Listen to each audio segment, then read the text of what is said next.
Hey peoples, welcome to another movie review of Birds of Prey. Full title, Birds of Prey and the Fantabulous Emancipation of One Harley Quinn. So I'm in the movie theater, I'm watching the movie, and then all of a sudden I hear a noise to the left of me. And I focus in on it, and it is someone snoring. Someone is falling asleep during this movie.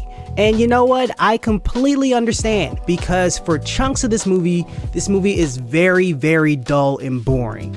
And I think it mostly has to do with Harley Quinn. Personally, I don't like this version of Harley Quinn. I didn't like it in Suicide Squad, and I don't like it here. And I don't believe that Harley Quinn can carry her own movie. Now, I'm not saying she's all bad in this film, because Harley Quinn works best when she has a group of people around her. And I know what you're thinking, like, oh, well, I saw their poster and I've seen the trailer, so the movie has all of these women around her. What are you talking about? Actually, none of these women get into a group until the end of the film. Before that, they're all separate, and Harley Quinn is telling each one of their stories.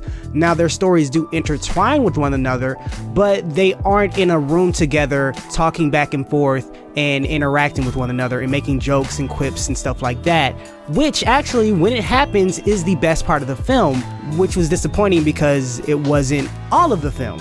So the story is basically Harley Quinn has just recently broke up with Joker, and now people are coming after her. Also, another storyline is that there's a little girl who has a diamond that the villain Black Mask wants, and he puts a bounty on her head for people to go get her, and eventually comes to the point where Harley Quinn is with the little girl and is pretty much protecting her / trying to get her at the same time at certain parts in the movie. The little girl, which I guess she's in her early teens maybe, she's okay for the most part. I don't think the movie gives her a lot to do, even when she's with Harley Quinn. But yeah, back to Harley Quinn. She's better when she plays off people. Other than that, I don't find her that entertaining. There are maybe a few moments where it seems like they get her right when she's by herself, but other than that, she's better when she's with a group of people to play off of. To me, the Harley Quinn section really reminded me of how Deadpool was presented, which is that you have a character telling you the story, and when we get to their part in the story, they're looking at the camera, talking to the camera. Harley Quinn does the exact same thing in this movie. It's just not well executed, because the other stories that she's telling, they're out of order, and the way they're presented just feels very messy and clunky and all over the place. I get it, you don't want to tell a linear story, like just here's what happens A, B, C, D. I understand that. But the way they went about it just feels so messy. It just did not work for me. But that matches up with the rest of the writing overall in this film. Some of it's good, some of it's bad, some of it feels like they're just adding stuff as they go along, like they had an idea and just shoved it into the movie versus everything written in the beginning before they even started shooting, which makes the movie feel kind of lopsided, or maybe they had multiple writers, because you can tell the distinct tone of the writing and that it's different people or just different moods if it was just one writer. Some of the dialogue is very stale and very straightforward. Other times it looks like the actors have got into a groove and they're having fun and playing around and interacting with one another and doing little side jokes, and those parts were great. The problem is that it's not consistent throughout the movie. The action in this movie is hit or miss. The Harley Quinn action is pretty good. I like the scenes where she's using the bat. They choreographed that very well. Sometimes they go overboard with the slow motion and the stylistic moments, but for the most part, I really liked her scenes, even though some of her scenes didn't make sense because she would definitely be dead because the people she is fighting have guns and they just forget to use them for some possible reason. I also like the Huntress, however you say it in ownership. I like Huntress in her action scenes. They're not that many, sadly, but they are good when they do have them. The only action scene I did not like is Black Canary's. It felt kind of 70s, 80s, kind of disco-ish, as if she would have a giant fro on her head, because a lot of her moves were very just jump up and kick and swing her leg around and kick. It's not as acrobatic as Harley Quinn's, which I like the difference in fighting styles, but Black Canary just felt out of date. I wish they would have just made hers a little bit more modern. But not to be all negative, a few things I did like in this movie was Huntress. She was probably my favorite character. I don't know why she wasn't in the movie more.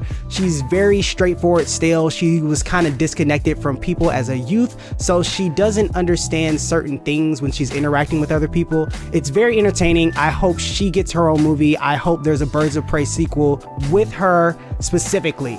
I also like Black Mask. The actor who played him seemed to have a lot of fun. He seemed to fit the role, understand the role, and he seemed to be in a groove with his character. He seemed like he knew what movie he was in faster than everyone else.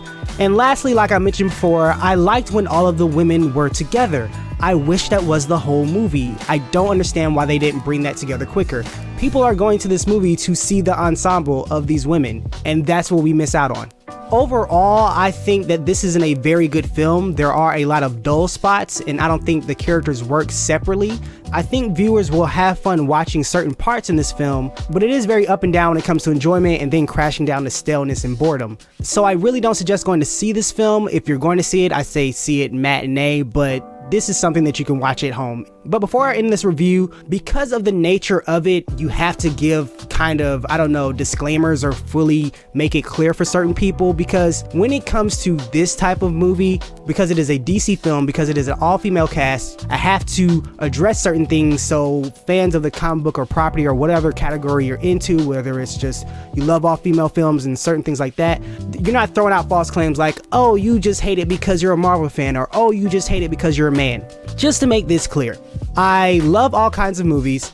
I am actually more of a DC fan than a Marvel fan. I didn't like Suicide Squad. I actually had fun with Justice League. It's not a good movie necessarily, but it is fun. I love Wonder Woman. I love Man of Steel. I actually like Ben Affleck as Batman, even though a lot of people do not. I just like that Batman. I like how brutal he is, even though everyone says, oh, Batman doesn't kill people. Go look up the comic book where Bruce Wayne's dad becomes Batman. That dude was murdering everyone. That was crazy. And of course, I love Joker. That was one of my favorite movies of last year. It made my top 10 list of the year last year. So I love a lot of DC films. Now, because I'm a man, of course, I have to address the all-female cast issue. No, I don't have a problem with the all-female cast, because the best part of this movie is when the all-female cast actually came together. When they were separate, I didn't like the film. And I brought a friend with me to the movie who is a female, and she did not enjoy this one bit.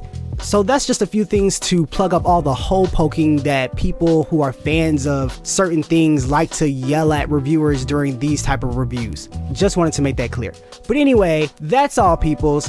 Thank you for listening. Thank you for subscribing. Thank you for the comments. Please continue to have a great day. God bless. I'll talk to you later.